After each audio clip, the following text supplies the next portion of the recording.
podcast is part of the Sports Social Podcast Network.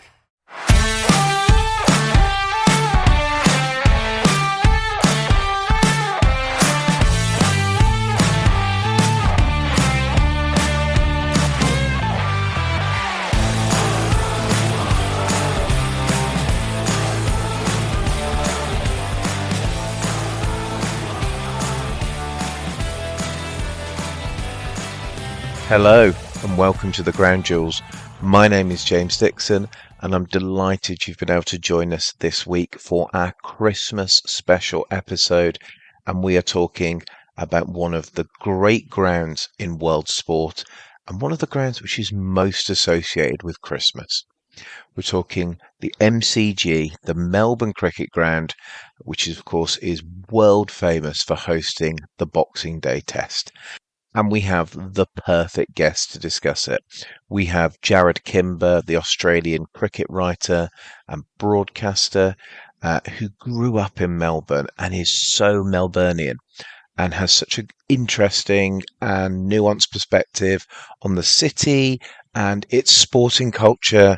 And yeah, just it's a great interview. Stay tuned for that. We're going to be there very, very soon.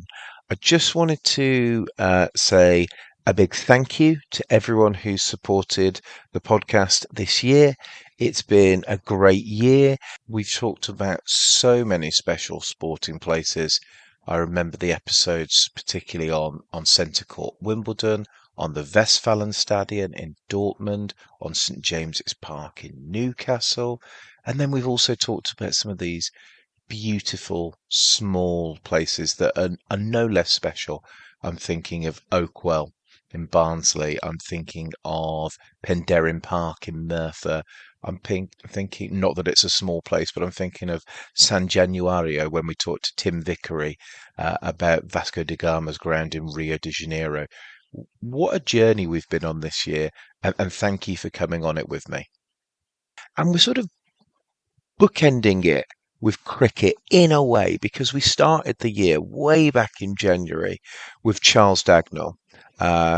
He of Warwickshire, Leicestershire, Test match special fame. And we started with Charles in January talking mostly American football, but a little bit of cricket as well. And now we're ending the year with the MCG.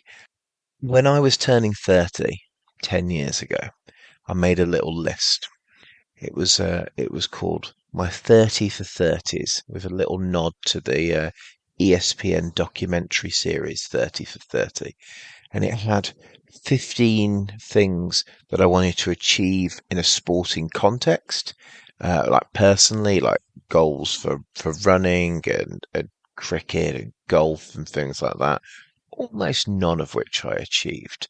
I can't really even remember what it was. And then I had 15 sporting spectator experiences that I wanted to achieve during my 30s. Again, probably quite patchy how I've done on that. But I remember sitting down and writing that, and a Boxing Day Test match at the MCG was top of my list. And yeah, I went. It was sort of the first thing I ticked off that 30 for 30s list. I went to the Australia versus India Test of 2014, day one, 70,000 people in the MCG. Just there's a wicket in the first over. It's a fairly standard day of Test cricket, but it just felt really good to be there. Certainly in the pre-Bazball era, I think it was like 250 for 5 or something like that. Neither India or Australia getting on top of each other. Melbourne is a special place. We touch on it in the interview. I really, really enjoyed the time spent in Melbourne. I remember having Christmas Day on the beach in St Kilda. I remember having a kebab for my Christmas dinner that year. It's just a very different way of doing things. And obviously, you spent Christmas in a hostel. Don't always do that. In fact, I don't think I've done it since. But yeah, there's something special about the MCG. We touch on it a lot with Jarrod. if you ever get the chance, and I know most people who listen to this podcast are based in the UK, and it is a long old flight, but my goodness, what a city Melbourne is. And if you have the choice, and this may be controversial, but if you can only do one, I would say do Melbourne over Sydney. Let's get to our interview. So today on the Ground Jewels, we're joined by the Australian cricket writer and filmmaker Jarrod Kimber. Jarrod, welcome to the Ground Jewels. All right, thanks for having me on.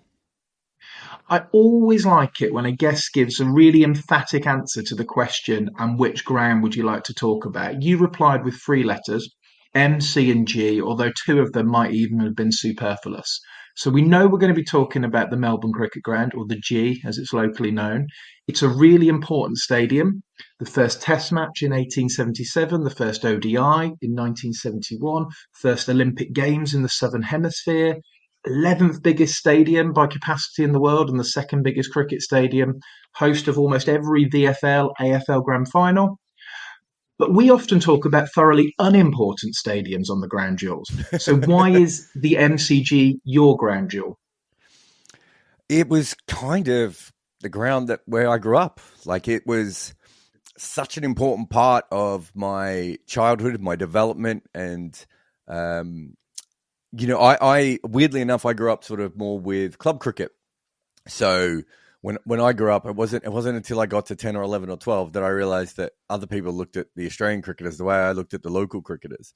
And that all really starts at the MCG and understanding how big it is and, what it meant to the people in Melbourne. You got to remember, Melbourne's a really weird place because it was this huge, I think it was one of the biggest cities in the world in the 1850s, 1860s. And the reason it was big is because they found gold in 2 country towns outside of Melbourne. And both of those had to funnel back through Melbourne. And so Melbourne gets really big really quickly. And then nothing really happens, right? It doesn't, Sydney takes over. If you hear about Australia, you more think about, the wild animals or, the natural, the big rock, the coral, all these sorts of things.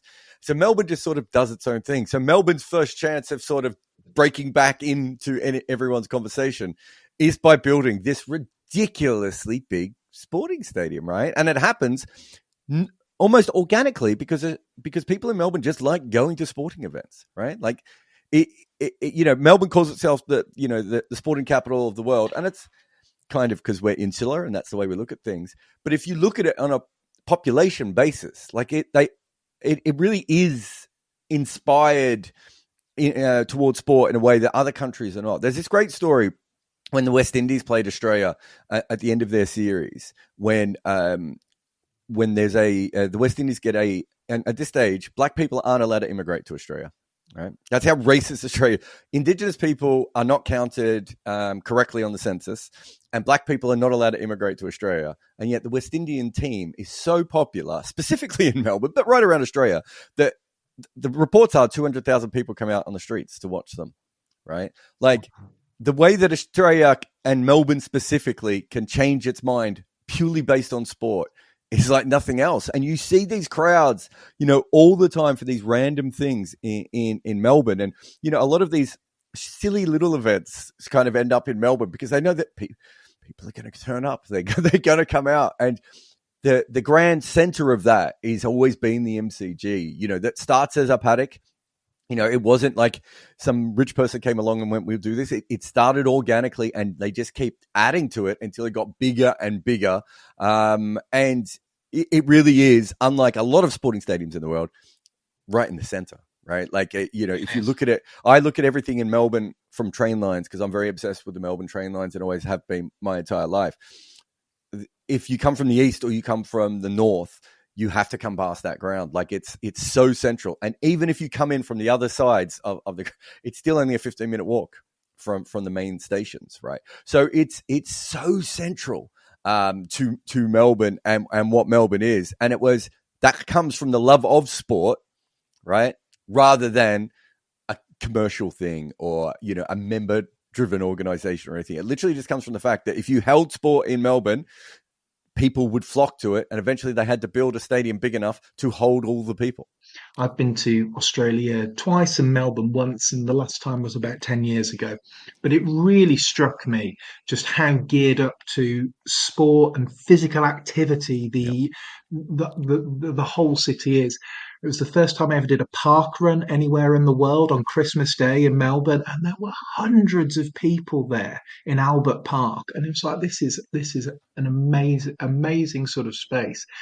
And I do think that walk from Flinders Street Station through Fed Square, and you've got the Yarra and one side, and you're going past like Rod Laver Arena and Margaret Court Arena, and then you've got the MCG just like looming over you on the other side. I think that's one of the sort of great walks in sport, and there is a little insular nature to Melbourne, and I like that about Melbourne as well.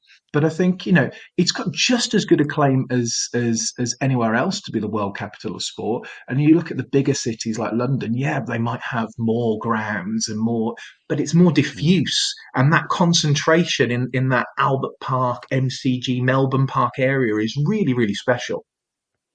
Yeah, I remember when I was a kid, and you would kind of walk through the tram depots and the back under the train bridge and all that sort of stuff to get there. And then it was like suddenly when they put that bridge in, you kind of realized what you were walking through for the first time. I remember when it first opened. So I used to live on the other side of town. So I had my train that would go directly to the MCG, and then I moved to the west. And so you have to come in via the city. And I remember that first time walking over that bridge, and I think I called one of my friends. I said, "Have you been on this bridge? This is exactly what we've always talked about, right? Like you're walking past the old basketball stadium, and you've got all the tennis courts, and then you come over, of course, to the cricket ground, which is also a football ground. It's a really, they really did understand what they were trying to do, and it's something that Melbourne does really well. And, the MCG has this. I don't know if you've ever been in. It has this incredible museum underneath it. Yes, it does. Yeah.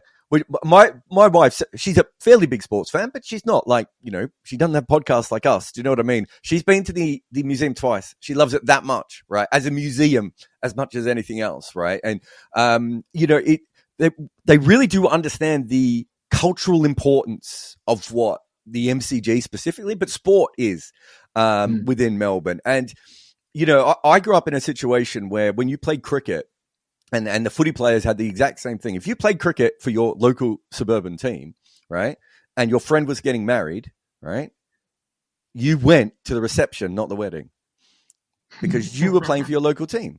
It wasn't even a conversation. And perhaps best case scenario might be that it might be an entire week where the whole club would go. Let's say it was a wedding of someone who was very popular in the club. The whole club would go. They would usually try and find the week that was between the cricket season starting and the footy season ending to make sure that all the footy players can come and all the cricket players could come. That was like one of the most popular wedding weeks in Melbourne, right? Was that period.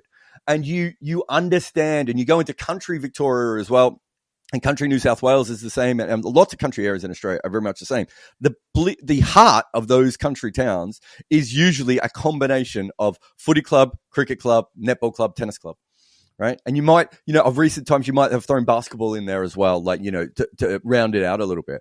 But that is where everyone goes. And so they play their sport very seriously on the weekend. And then that Saturday night, they all tell stories about what happened in the netball game, the cricket game, the football game, whatever it may be, to each other, right? And it becomes a sense of community. And I don't know why Australia and specifically Melbourne, Victoria are so strong on that, but they are. Yeah. And if you go to the other states, a lot of their heart is the retired servicemen's leagues, which are these, the old soldiers coming back, and they have their own little clubs. In Australia, in Melbourne and Victoria, we don't have as many of those big clubs the way they do in New South Wales and Queensland and some of the other states.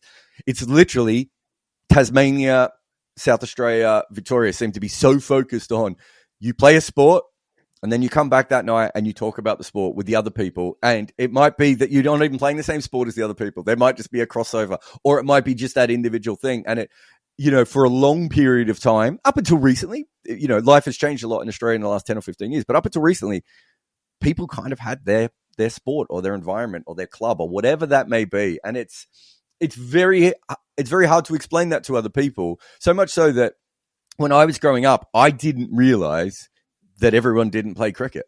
right? Because my entire family, my father and my two uncles, they all played at the same cricket club. My mum was the treasurer and my auntie was the secretary, or the other way around. I can't remember. Right. So we had 5 of our family involved in running that cricket club. And when my father and my uncles got too old, another family came in and did the same thing at our cricket club. Right. So I just assumed everyone did that. And when I wasn't playing cricket, I would play tennis in the winter, to a point where I remember a friend of mine said to me, "Why do you spend all day Saturday playing sport?" And I was like, I wouldn't even know what to do if I wasn't playing sport all day on Saturday. It had never occurred to me that there was another option for you to do something else. And, and over the last 10 or 15 years or 20 years, maybe, that has changed a little bit now. And people play a lot more weekday sport on an evening like they do in the rest of the world. And the weekends are now for relaxing and going to shopping centers and going on fishing trips and whatever that may be, other sorts of things. But when I was growing up, especially in my area, so many people, that was the thing that they did. Junior sport in the morning, senior sport in the afternoon. And then if you had one of those sports that you played on Sunday, you came back again and did the same thing on Sunday as well. Yeah. I think the best way to explain it to someone who doesn't know, like if they have like a cursory sort of understanding, or they've seen like AFL on TV, maybe in the UK, for example, and they see Hawthorn playing Essendon and Collingwood and Richmond and St Kilda.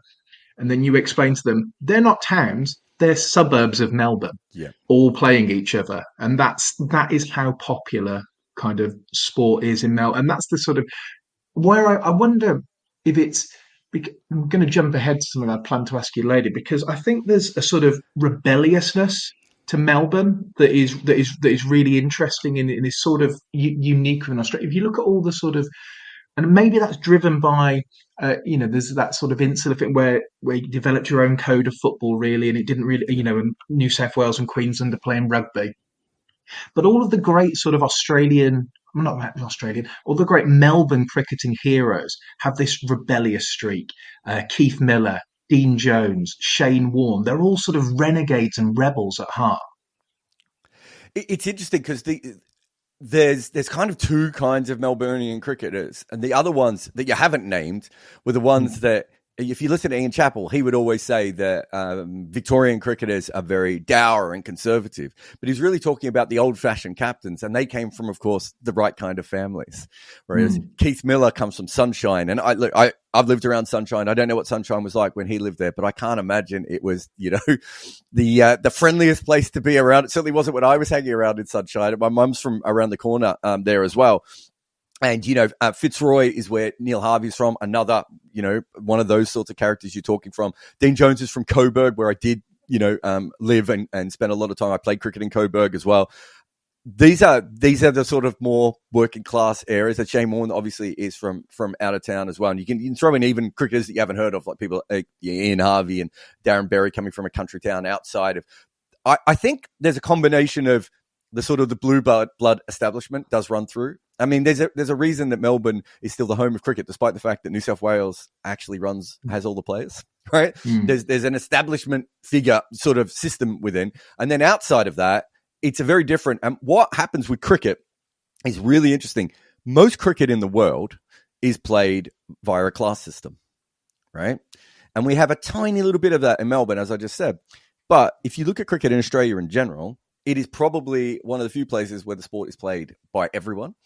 And the captains of the team have quite often been, I don't think you would see someone like Ian Chappell or Alan Border captaining the English team, or even the Indian teams and the New Zealand teams. Like, you look at the sort of people who captain those sorts of sides, and they're, really intelligent people, really well educated. Jeremy Coney won't even stop being a teacher to captain the New Zealand cricket team, right? And then you've got the Australian lineup, and you've got Ian Chappell with his shirt half buttoned down, with sideburns, swearing at everyone. Right?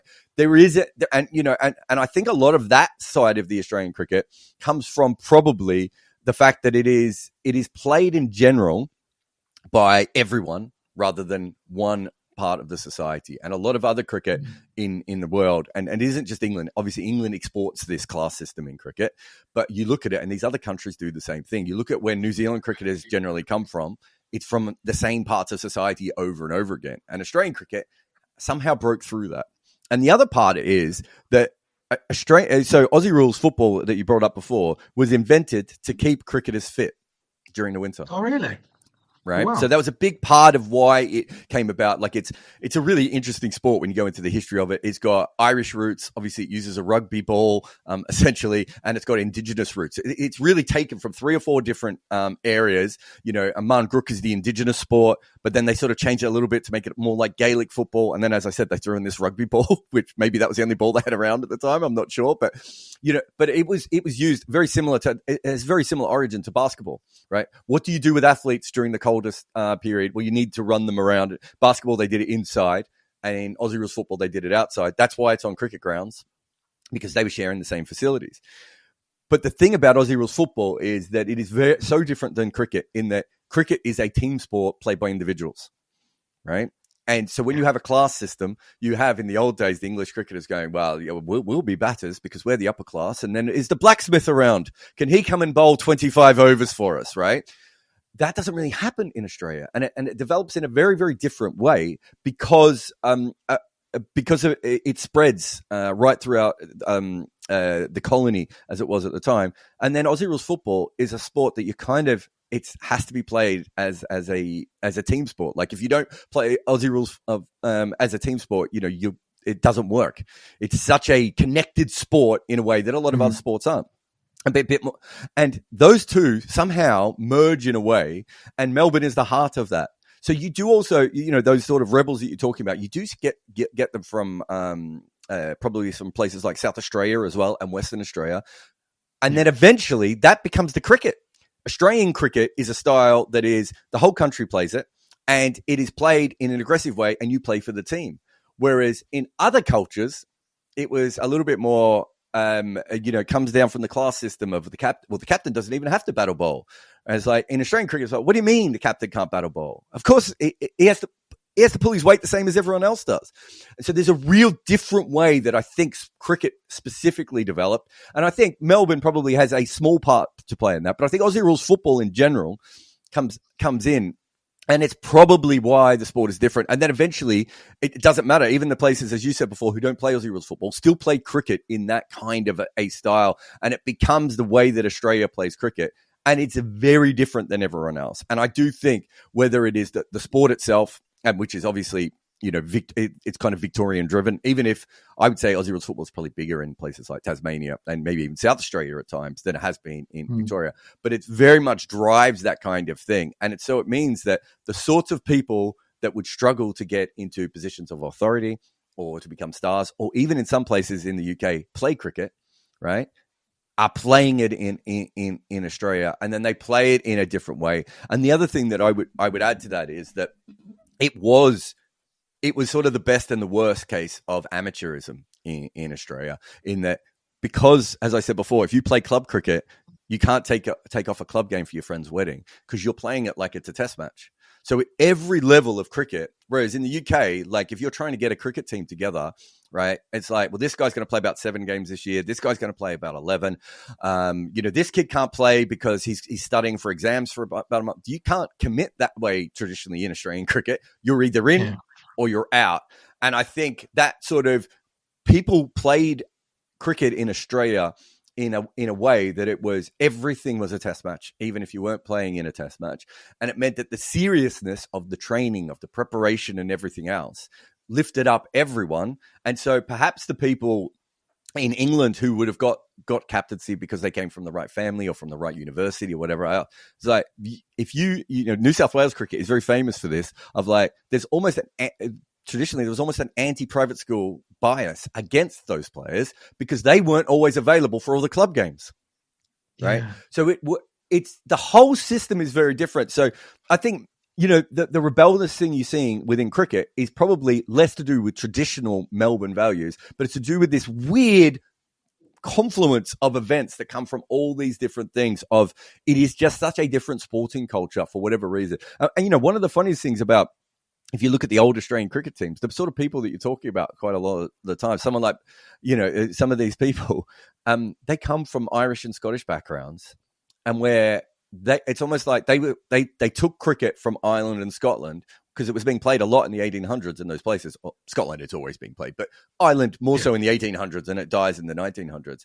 And so they almost brought a Scottish, Irish, angle to it. Then you had, of course, everyone hated England, so you had to group up as a team to go back against your masters and all this sort of stuff. So there's all these weird little things about why Australian sport is what it is, and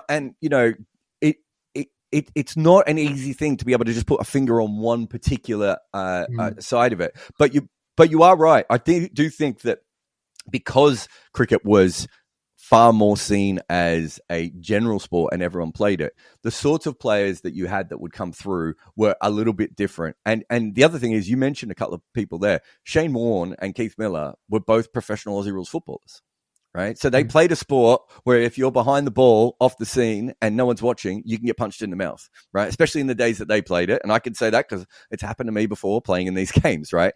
That's what it was like. It was a different kind of world. So to them, having a couple of words at the opposition, right, or being a little bit cheeky is nothing, because in the sport that they're used to playing, you can legally be hip and shouldered out of the game and be unconscious, right? Like that's a legal maneuver to do in that sport, and even if you don't have the ball in your hand, you can be taken out at times. So I think it did change the Australian cricket culture quite a bit.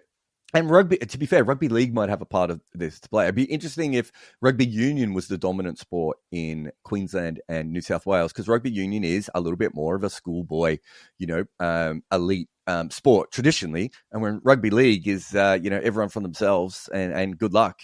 So there is an element there again of perhaps if you look at Australian cricket as a whole, you have this Northern English inspiration from the rugby league people that obviously came over. And then you have this Irish and Scottish, and then they invent their own sport as well that becomes really popular in 60% of the country or whatever it is. All these things come together as one. They do, and they sort of come together in the same place. If I can give a little potted history, not for yourself, Jarrod, but of the MCG. So, as you mentioned, it's a paddock in 1853. The first grandstand opens in time for the first Test match in 1877, and then for the next 50 years, it's sort of a hodgepodge of stands and pavilions that get built for different purposes, occasionally burned down, blah blah blah blah blah.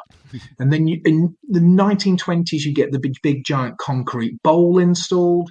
You get the third members pavilion, which lasts until the 2006 Commonwealth Games. And then in 1937, the Southern Stand is built, which can house at the time 48,000 spectators. More people can watch cricket in that stand than any other ground in the world. And when it opens, Bradman scores 270 against England in front of 88,000 spectators in an innings that Wisden rated as the best of all time. And then the North Stand gets done for the 56 Olympics, taking the capacity to over 100,000. You get 120,000 for some grand finals. Floodlights come in the 80s, and then the South Stand gets torn down and replaced ahead of the 1992 World Cup, and that's now known as the Shane Warne Stand. So you're born in the early 80s. Are your first memories of the MCG with the old South Stand or with the new South Stand? So it was with the old stand is the one that I remember. So we sat. You called it the North Stand. We called it the Olympic. We called it the Olympic where we would stand because it was put in for the Olympics, and I think that's what the sign said, if I remember correctly. It does still say that. Yeah, you're right. Yeah. No. I mean, it is technically the North as well. But it's it probably was called that originally, and then it was just renamed. That's kind of how things work in Australia, as you would know. It's probably the nickname of it rather than the official name. But yeah, so I went there, and then I went to my first time would have been when I was about 6 or 7, and I saw an AFL player called Gary Ablett kick. I don't know. I would have to go back and check, but he kicked a lot of goals against my team, Collingwood. He played for Geelong. And I just remember about 60,000 people chanting Gary Ablett is a wanker for about 45 minutes.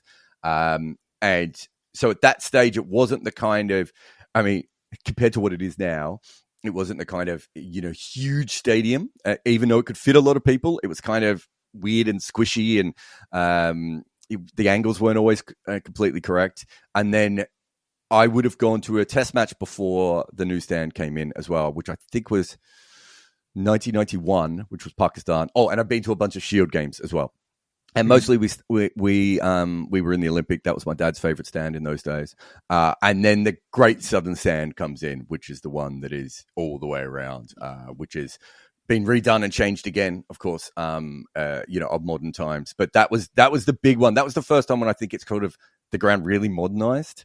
And it was also because Australian Rules really pays for the ground. Like, even though cricket makes a lot of money from it, it only makes some money for 10 days of cricket a year. But the Aussie Rules pay for it, and that was the really big stand that took it and made it much more like a modern stadium around the world. Up until that point, it really was more like your old-fashioned sort of cricket stadiums in other countries, like in England and South Africa. But it was just bigger, right? And then that makes it into a proper sort of stadium. And from 92 onwards, I would say that's when you start to, if you're in the ground, you start to feel the breeze sort of comes around in a circle. If you're in it, because it's very hard for the air to get in from anywhere else. So it starts to circle. I think before then, there was more of a breeze that would come in from different parts of the ground, and it changes. But yeah, it was, I don't remember the football game because I was so young. I don't remember what it was like. I just remember the people and just never seeing that many people before in my life. But I remember going to the Sheffield Shield game, which would have been in maybe 87 or 88. It was Victoria, New South Wales. And I think it might have been it was either one of the last Boxing Day Sheffield Shield games, or it was one of the first New Year's Sheffield Shield games. I can't remember, but I know it was around a special day, and it was a big deal that we were going. And there was probably 1,000 people in the ground. And that's the first time I kind of understood the ground, where I'm looking around as, 7 or 8 years old and going, oh my God, this is huge and there's no one here. And so that's probably my first real memory, whereas the other one was more about the crowd and asking my dad what a wanker was. Yeah, well, Wasim Akram famously had to ask his captain once what the MCG was chanting at him, and that was the same thing. I think they've done it to, off the top of my head, Virat Kohli, Wasim Akram, Richard Hadley are the three main ones who have had it at the MCG. And the thing is, when you have 50 to 80,000 people chanting the same thing at one time, it can go off. Yeah, it's and it was there was parts of the MCG which were famously rowdy. Is it Bay 13, which got the which Merv Hughes liked winding up and geeing up, and it was in those days where you sort of still had general admission, so people could sort of make their way and sort of self-select whether you wanted to be, as watching the cricket or knocking back the beers. And I don't know, obviously, when you're sort of in your early teens and as a child, you're probably not making that choice to knock back the beers. But did you ever go to Bay 13? Was it as good / bad as people make out? So by the time we went there, it was called Bay 13, but it was actually the Great Southern Stand had taken over. So the old Bay 13 was more, so people like my father would take in like a big polystyrene box. So not even like a proper traditional Australian esky, but they would take in a big polystyrene box and they would just put the beers in the bottom, put the ice on top, take it in, and then they would just sit there and drink it. And so, you get pretty rowdy situations, as you can imagine, from that kind of situation, especially it's a hot day and you're probably drinking a little bit more than you should and everything else, dehydrating yourself. So then they changed it, but we kept calling it Bay 13. As I said before, the nicknames are more important than the real names when you come to, that's why it's very rarely, most people in Melbourne would call it the G, not MCG, right? Just because MCG is too long for us. We have to shorten it and make it. So I probably first started sitting around Bay 13, that sort of area, when I started going on my own, which would have been, I think the first time I went, I was still in high school, and it was certainly before we drank, or we could legally drink anyway. I would have been about 15, 16 with about 10 of us. And we were desperate to sit in that area because none of our family had ever let us do that because it was a full-on area. And I remember there was me and another friend who we were just obsessed with the amount of people who were being thrown out. And we counted like 100, 105. And we're telling our friends, 105 people have been thrown out. And our friends are like, guys, that's clearly not the case. And then it turned out that I think that was a record, the game that we were at, for the most amount of people who were thrown out. And so we could see them all because they were all being thrown out of one section. And you got to remember, this is a huge ground and everyone is being thrown out of one section. So yeah, it was wild. You got situations where people would throw stuff up in the air and like you were hoping it was beer, right? Or water. And you weren't sure, and there were always rumors going. I mean, the rumors around the MCG in that sort of probably 90 through to 96, 97, until they sort of started to clean it up and got their security a lot better, were wild of what you could or you couldn't do. There's obviously, I was at the game where they started throwing golf balls at the England players. So, you know, they're throwing things at the opposition. The first time I was at an international test match, that Pakistan game, a Pakistani player came to field the ball from the boundary and someone just hit him with a flag right in front of me. I was like, what is happening here? Like there was a lot of that sort of stuff that went on. And, you know, my friends would cut up, phone books. I never had I just thought cutting up a phone book for me, it would have taken too long. I just could never have been bothered. But they would cut up phone books and they would take these things in. And then if, you know, their team kicked a goal or Australia got a wicket, would throw it up. So there was always stuff hitting you. All right. There was paper, there was plastic, there was liquids, of which we hope were alcohol and water. But there were certainly rumors that there was piss as well. You know, there was just everything was going up and it was loud. There was a moment happening in the crowd every couple of minutes. And when you were in that Bay 13 area, it was actually, from a cricket perspective, very hard to follow the cricket. So you almost had to be there to drink or to party because there was always something happen. A pretty woman would walk down. There would have to be chants there. Every time someone would get yanked out of the crowd by the police, you're going home in the back of a divvy van, right? Like there's a different chant for about 8 different things, none of which have anything to do with the cricket. And I remember there was something going on at one of the games I went to when I was in a Bay 13 where, and this was a little bit later when it started to get a little bit less full on, but it was still quite full on. And something was going on in Bay 13. And I remember Mark Elam hitting a 6 in an ODI, I think off Glenn McGrath, which Mark Elam can't have hit many sixes in his life off Glenn McGrath. It was like quite a big moment for him. And the crowd missed it because something was going on off the ground. So there was a lot of that. And a lot of my friends who would go to cricket games did not go because they had any interest in cricket. And that's the other thing about Melbourne. You get these incredible environments and this incredible atmosphere. A lot of the people will go because it's an event.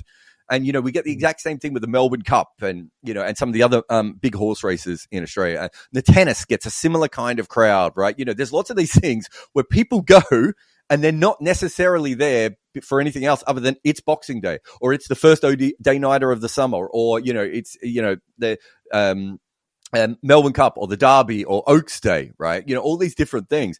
And that is what Melbourne does. And so it really is more about the event. And so in those days, there was I remember going to games and watching people get thrown out before the ODI had started, right? Like they paid whatever it was. It wasn't expensive in those days, but it was maybe, you know, $15, $20. You still paid it. They paid it. They'd gone all the way into the ground and they got there and they caused so many problems before the game had started that the police had already escorted them off. Like that's the kind of environment that I lived in. So much so that if, you know, no Australian can ever understand why there's pitch invaders in other sports in around the world, right? Because in Australia, we had those for a couple of years and it got to the point where it's like the security was so good that the idea of someone getting onto the ground and the fines are so massive that, like, you know, it was like $5,762. No one can ever understand why it was exactly that amount, but that would be like a random amount like that. $3,492 you would get for going on the ground. And so we didn't have as many pitch invaders because the MCG was like, no, like, you know, you would be banned for life. So what is the point of going on and doing that? You're being bankrupted and everything else. But even then, the security was so good at the MCG at times, you get about 5 steps onto the ground and boom, you're gone. Right. Whereas, you know, most professional stadiums in the world, people seem to get right onto the middle and right up against stars.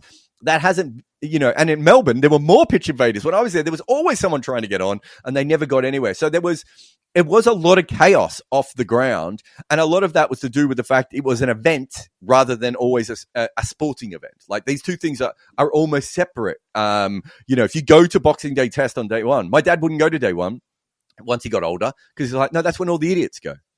We go on day 2, day 3, day 4. That's when the cricket fans go, right? Like, and that's not just my family. A lot of families were very similar there. So you can imagine us as teenagers. Where do we want to go? We want to go on Boxing Day and see the drunks, right?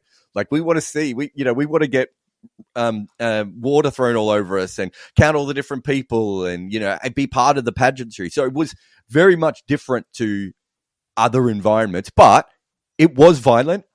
It was scary. It was, I wouldn't have wanted to be an overseas cricketer in those situations. It was different than a sort of a European football environment or a European basketball environment, as in it wasn't as tribal and that sort of thing. But there was a lot of chaos going on, especially in that Bay 13 area and sometimes in other parts of the ground as well. That, as if you came from a family where the parents were, overly protective or worried about you, it was like, no, you're not going. We're not going to sit in that area, right? Like, that was a big deal. Yeah, I was an idiot who went on day one, although it was 2014, so I guess it had calmed down by then. If you're touring, I think if you're touring, it's okay. I think if it's touring, it's part of the experience. That's a completely different thing. We were out there for the month, and I was so stereotypical. I was like, I've got to be in Melbourne on Boxing Day, and I've got to be in Sydney on New Year's Eve, and that was. And I don't care how cliched it was. I enjoyed both of them tremendously, and it was So that was it. That was it for us there. But it sort of strikes me the way you're describing it. It feels like how the late afternoon, like the evening session can get in the Hollies or the Western Terrace, but that's going on all day, relentlessly, and up to 11. Yeah, and I think, I've spent some time obviously in those stands and, spent a lot of time watching cricket in those two grounds. There's a playfulness with that, and it's a lot of people on box parties and everything else.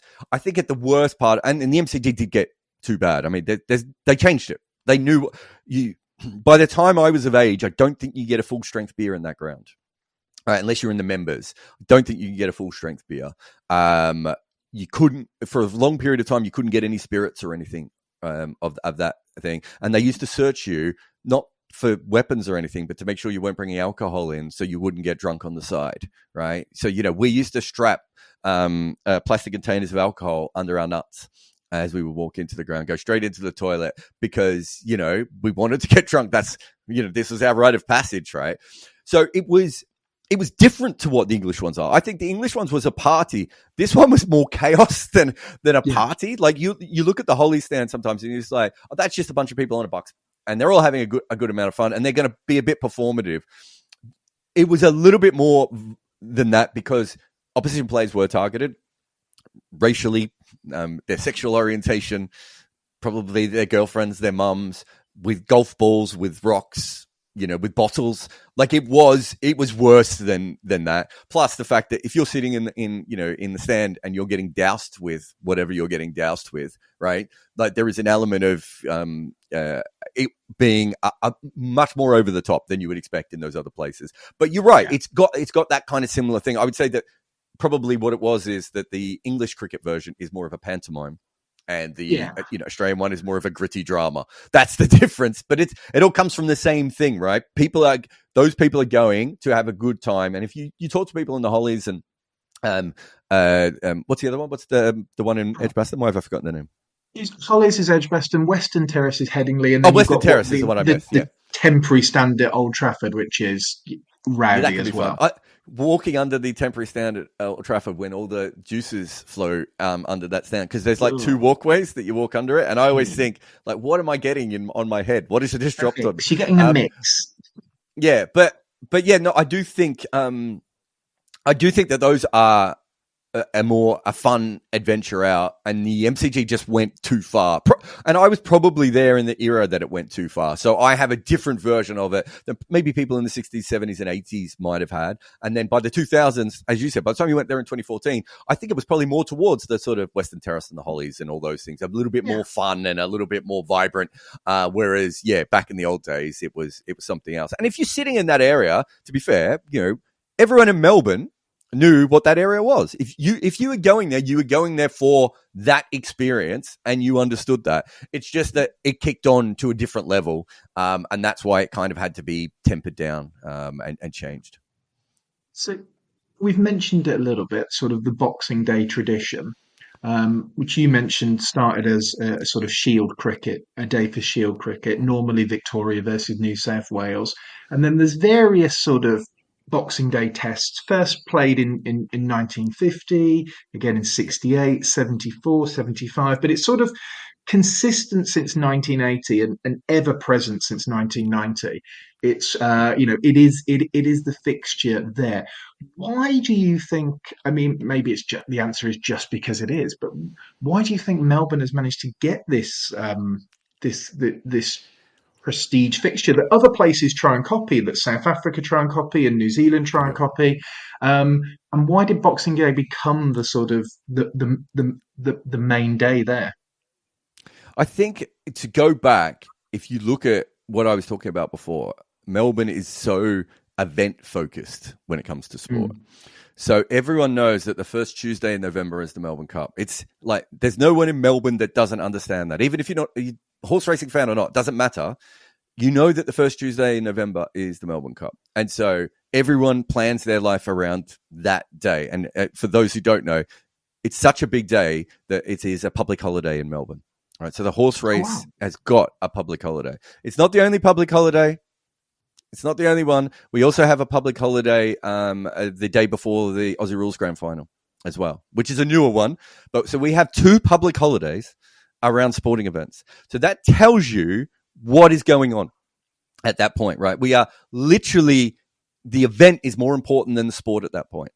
Boxing Day is another easy day to remember. So the Aussie Rules football is the last Saturday in September. Melbourne Cup is the first Tuesday in November, and Boxing Day is Boxing Day. So those things then become part of it. There was a lot of cricket played around Christmas area throughout the history of Melbourne. It's just had a lot more cricket there, and Sydney sort of picked up the New Year's part of it. But once it becomes a success, it's just the crowds that the other places can't, Boxing Day cricket is a big thing. It's probably the biggest day in the cricket calendar in the world because you have usually 3 test matches. And if not, you have 2 test matches and another major limited overs game or something else being played. But you don't have 55, 65, 75, 85, 90,000 people turning up to the other ones, right? Once Melburnians realize it's a thing, and I always found this really funny. Australia's really good at saying everything's a tradition, despite the fact they've started it 5 minutes before, right? Like the baggy green cap is one of the most famous ones in Australia. It's like, the baggy green's so important. The old players just threw their baggy greens away, gave them to friends, forgot where they put them. And then in the 90s, Steve Waugh started taking his baggy green really seriously. And suddenly it elevated from just a piece of thing that you put on your head and a phrase that you use to the most important symbol in Australian cricket. Right. I've got friends who used to be able to buy replica baggy greens in your local sports stores, right? If you did that now, that sports store would be shut down. They'd be like, how dare you do that, right? And the Boxing Day test kind of does a similar thing.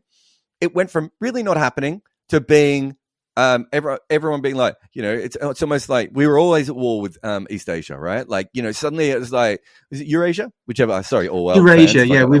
Eurasia have always been the enemy.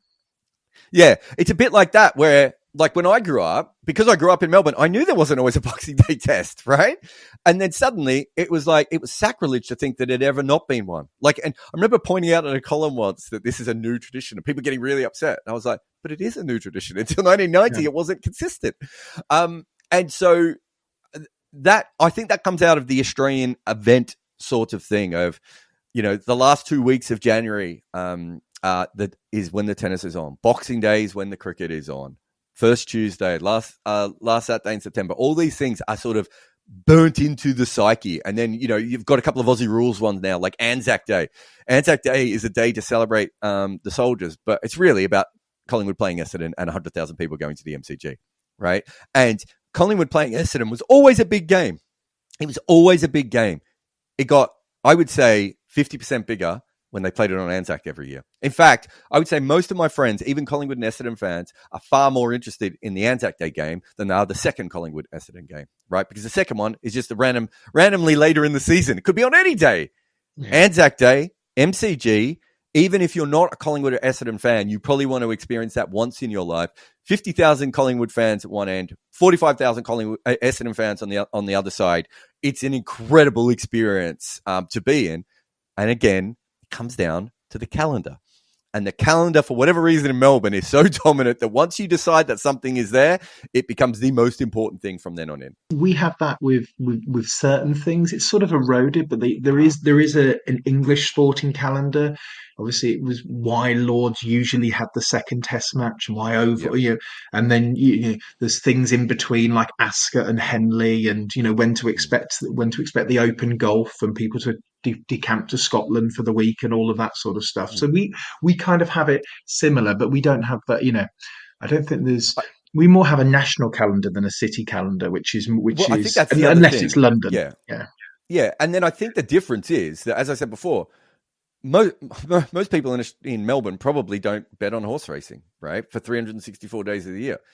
The issue is that the Melbourne Cup is the day that everyone is interested in that particular horse race. And so it's such a different thing once it becomes what's the best way of putting it? It's such a different thing once it becomes the entire city or the entire country.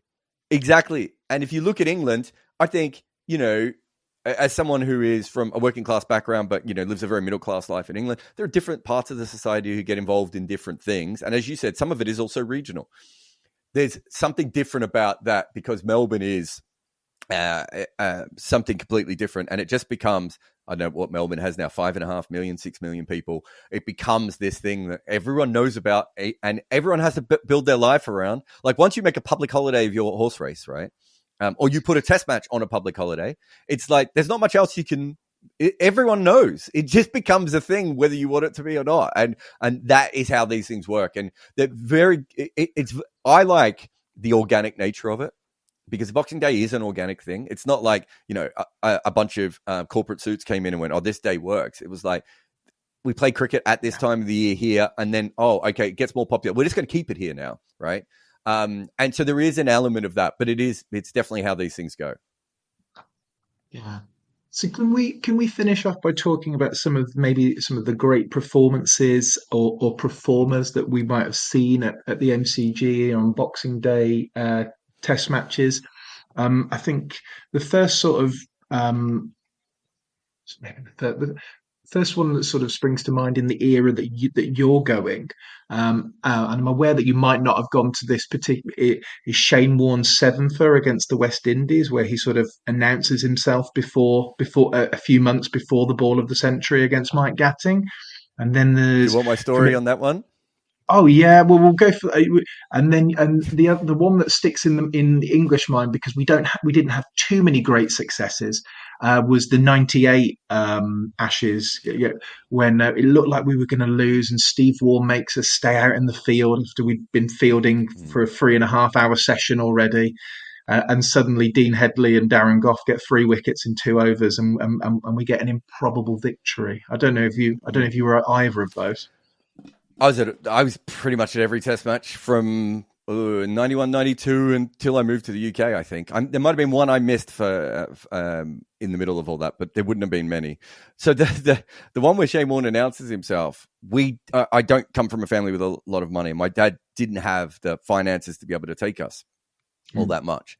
And so he sort of said, we can go to one day of the test. And this was at the end of day 3.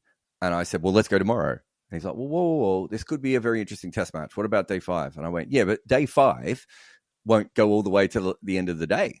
I'm not going to get as much cricket. If I go on day 4, I'm going to get all the cricket. So he educated me too much at this point. And he was like, okay, so we went. And day 4 was quite a turgid day as Australia tried to set a total and Damien Martin chipped the ball around a little bit. It was nice to see a young player, but it wasn't one of his best innings, I don't think. And then day 5, Shane Warne took the 7-wicket haul and bowled Richie Richardson with a flipper, which really starts everything to do with Shane Warne, and we missed it. But we were very lucky a few years later, and this does tell you how tight my family were. We were lucky when Australia played at the MCG, and it was day 5 of the match, and we thought it might be an okay. I think it was Gooch and Gatting might have been batting together. We thought, well, there's a couple of batters there. We'll go down because the MCG said entry was free for day 5. So that was the reason we went to day 5 that time, and that's when Shane Warne took the hat trick. So I feel that all in all, we did okay out of it as a family, but my old man still mentions the 7 for quite a bit. Look, the England one, there was a period of time at which the MCG wasn't the most dominant test venue. So there was a few, teams that would play okay at the MCG. It was a weird wicket. And the other interesting thing is, we talked about it before, but overseas fans, and specifically Indian and English fans now, because there's so many of them, they still flock to the MCG on day 4 or 5, right? Australia was playing South Africa, and Shane Warne had to bowl them to victory against South Africa. And there weren't many people in the ground, right? And even though Australia was massively in front, there was no way South Africa could win this game, right? But even so, we had a situation where there weren't that many people in the ground. And so some of the better environments are, well, unfortunately, Sri Lankans don't get to play, but Sri Lankan ODIs, because there's such a huge Sri Lankan population. The England touring fans, Indians these days, even teams like South Africa, sometimes get really good fans towards the end of the game because of this. So it tells you a little bit about the multicultural nature of Melbourne as well. But it also tells you that once the event is finished, James, they're done, right? So some of the great finishes to test matches in Melbourne, there's no one there. So you've got 100,000 seat arena. There's no one there. And for me, I think I spent so much of my time watching Victoria play cricket there that I'm used to it being empty, that I feel weirder when the MCG is full, right? Because I grew up in a period where the easiest and cheapest thing, it was free to go to some Shield games if you took a train ticket with you. So I would go to them over and over again. And then Boxing Day and Collingwood games, there would suddenly be 60,000, 80,000, 90,000 people. And I was like, this is not my MCG. My MCG, I can walk around my own, chat to people, sit in the corner, and everything else, and sit at the top of the stands because no one's going to go to the top of the stands. So I still have trouble in cricket grounds. It's probably taken me about 10 or 15 years of living in the UK to get used to being close to ground level. Because I would go up the top because no one else would sit up the top, and I would have this bird's eye view. So my view of Aussie Rules football and cricket is from like almost vertical, because you go to the top of those stands, you get nosebleed, right? It's so high. So my idea of the MCG is very different to everyone else's. So you're sort of looking at them as little dots on the field, almost like a little old style sort of computer simulation of back in early 90s sort of computer guy. You do get that? I mean, nowhere near the same sort of aspect, but we're getting it a little bit more. You can get that at the top of the oval now, because obviously and I always like sitting on the top of the Radcliffe Road in Trent Bridge. I think that gives you a really nice view. I tell you, that's actually one of my favorite stands, and that's probably why, is because it does remind me of that sort of height that you get with the MCG and everything else. But I'm a tactical person. The higher you are, the more you can see exactly where the field are, why the field are in that position, and everything else. And the same with Aussie Rules football. My friends would go nuts because I'd be looking at the other end going, look how they're lining up. And they're like, what? The ball's down here, mate. What are you talking about? So that my brain automatically goes to that. So I want to see the entire field to understand, okay, so the ball's breaking free over here. So this wing now, I can see where these players are and they're matching up. Or I remember I sat at the very top of the MCG. It must have been, was I in the Great Southern then? Actually, I might have been in the members. I can't remember, but I was right at the top. And when Glenn McGrath batted with Mike Hussey against South Africa, and they had this incredible partnership. And so I had the perfect view of where the field was and why they were making such mistakes with the field all the way through. So that is kind of how I am used to it. So most people just don't have that. And, you take people to the top of the MCG now and people freak out. That angle and that height is not normal for people. And I've taken my little boys went up there recently. My cousin took them up to the top, and they came back going, "We don't want to do that again. That was horrible." That was going to be my my final question. Is like, because obviously you moved away from Australia in the 2000s, based in London. How much do you get to go back, and what do you sort of feel now that when you go back? Because it's moved on. The ground's developed a bit since you were living there. I was recently talking to an English cartoonist. I don't know if you know David Squires, who draws for The Guardian, but he now lives in Australia, and he's talking about how his relationship with his favourite ground, which is the county ground in Swindon, has dramatically changed since he moved to the other side of the world. Yeah, it's a different ground than I grew up at, and it was even when I was becoming a 20-year-old, right? Like it was already developing very differently from what it was in the 90s through to what it was in the 2000s. Australian society has changed. Australian society was probably more of that working class society, or at least we pretended we were, and now we work out we're actually middle class, and we didn't know that at the time because we were so insular. We never looked out. We didn't realize other people didn't have what we had. So the whole society is very different. So the ground is very different from that point of view. I remember meat pie is the famous thing to get at the MCG. I remember in the days where you get a meat pie and there would be like a random chicken bone in it. And you just like, and it was just gristle. There was no actual meat. Like it was just gravy and gristle.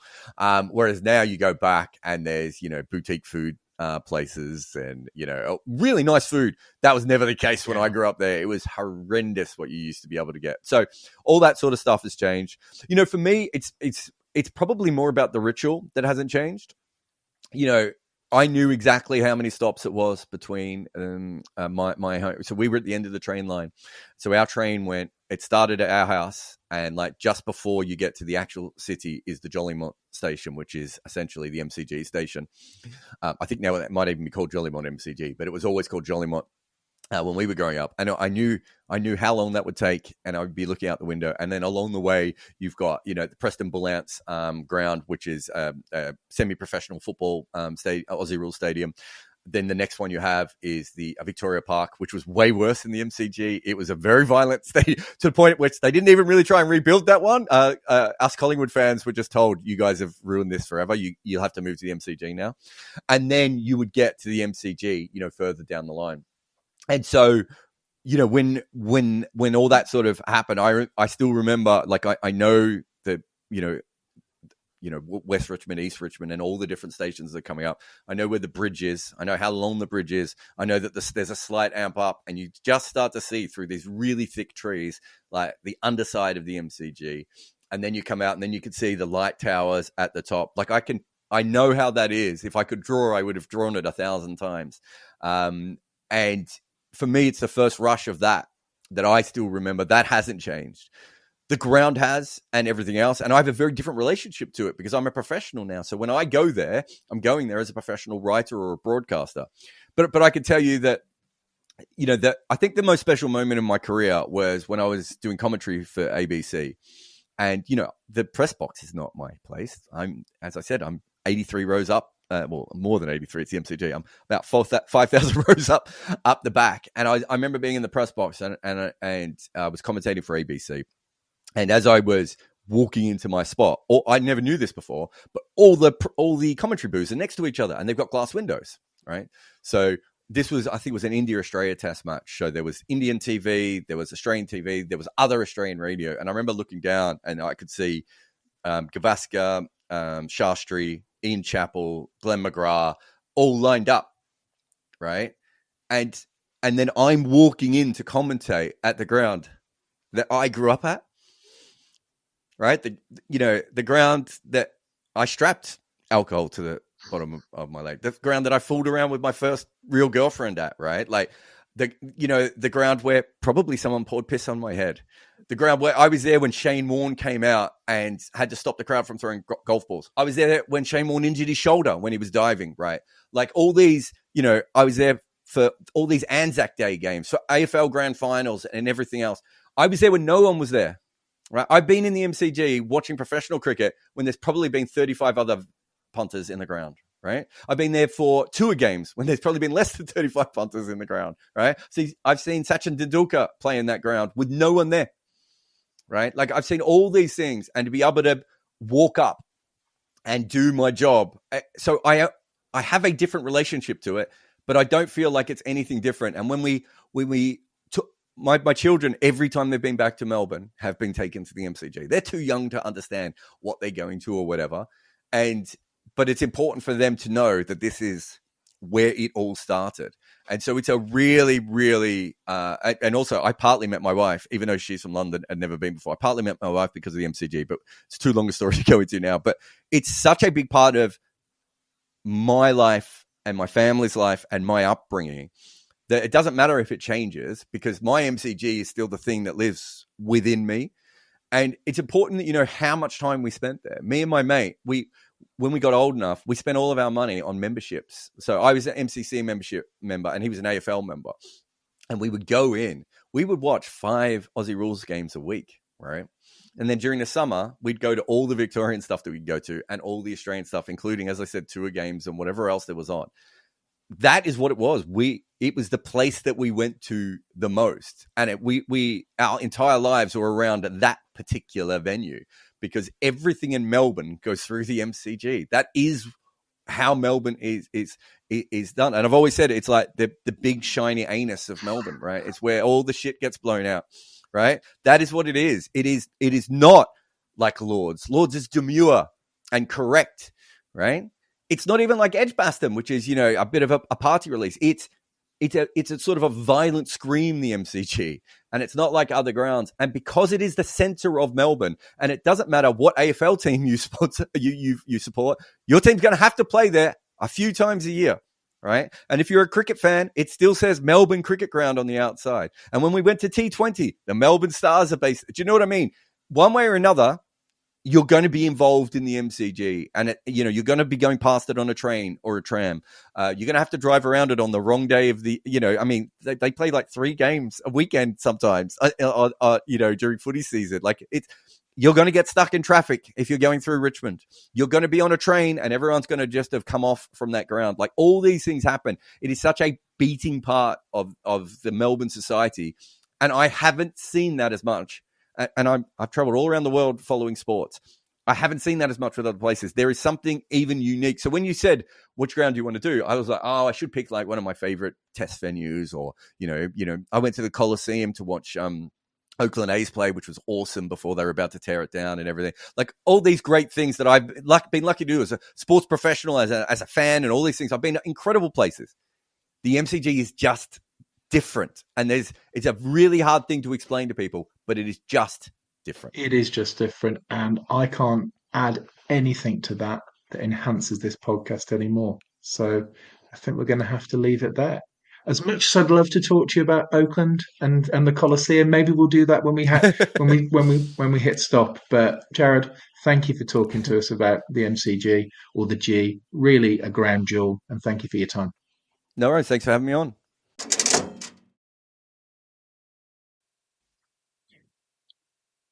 That was the brilliant Jarrod Kimber discussing the G, the MCG, the Melbourne Cricket Ground.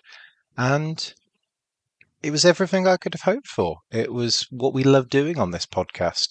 It was exploring the social history of these special sporting places and what makes Melbourne unique and the MCG unique and why it is the way that it is. And when you delve into these places that we often see on TV from afar, and they look so shimmering and shiny, and these great structures of metal and concrete, they look impressive. But there's a story behind where they're there, and there's a story about why they look the way they look and why they host the sports they do. And I find that stuff endlessly fascinating. In many ways, the 20th century was defined by leisure, and that people had leisure time and disposable income, and how societies chose to organise themselves was reflective of class and divisions within those society. Who got to participate? Did women get to participate? Do women still get to participate in sports now? I just think sports tells us so much about ourselves and the places that we revere as these great cathedrals of sport, whether they're huge like the MCG or tiny little postage stamp cricket grounds on some village in England. That tells us something about ourselves, and I'm never going to lose my fascination with exploring the human condition, and I hope you enjoy what we do. And if you do, please go into our archive. If this is the first time you've heard from the Ground Jewels, the first time you've heard from me, please go and look at the archive. We have wonderful interviews with brilliant guests from all around the world. You can go and look. There's an episode that Tim Vickery did on Brazil, on Vasco da Gama's ground in Rio de Janeiro. There's episodes on places in Ireland. There's episodes on places in America. There's episodes on places in Germany and in Wales and in Scotland and in England. and we're going to try and get more international. We're going to try and get. There's no limit to this in terms of who. The only limiting factor is, can we get a good enough guest to talk about there's so many cricket grounds I would love to talk about. And if you're really into cricket, if you're just, I've listened to this podcast because I like Jarrod and I love his take on cricket. Well, we've got some great cricket guests in the archive. The first cricket ground we did was Annie Chave. The first cricket ground was Taunton, and we spoke to the journalist Annie Chave, talking about how beautiful Somerset is, and that ground there. There's a brilliant episode with Gary Barwell. Who's Gary Barwell? Well, he's the head groundsman at Edgbaston, responsible for maintaining and providing one of the best playing surfaces in all of cricket, and that's an interesting aspect and take on it. There's an episode with Artif Nawaz, another TMSer, a comedian as well, talking about the Rose Bowl, Hampshire, and that's really interesting because that was where cricket restarted after COVID, and he talks about what it was like living at a cricket ground for a while in that bio bubble. What it was like living next door to Shane Warne, and what it was like living with Wasim Akram and all of his heroes. They're brilliant, brilliant episodes because they're brilliant, brilliant guests, and just like Jarrod was. So if you enjoy what we do or you like the sound of it, do check out the archive. We're everywhere that you can get podcasts. Just search for The Ground Jewels. And I'll see you in 2025.